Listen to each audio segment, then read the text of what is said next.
آج آپ کو اپنے بارے میں اہم فیصلے کرنے سے گریز کرنا ہوگا اور اپنی ساری کاروباری مصروفیات کو ملتوی کرنا ہوگا۔ اس کے علاوہ اپنے جذبات پر قابو پانا اور آن کی حد پر غور کرنا بھی ضروری ہوگا۔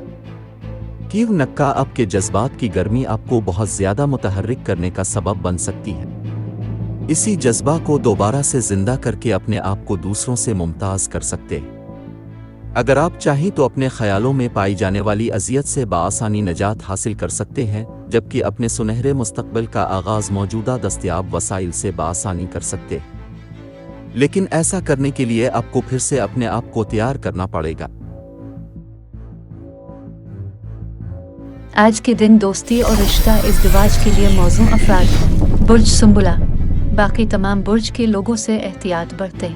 آج کے دن ملازمت اور کاروبار کے لیے موزوں افراد برج حمل، باقی تمام برج کے لوگوں سے احتیاط برتیں۔ آج کا دن آپ کے لیے کتنا لکی ثابت ہوگا؟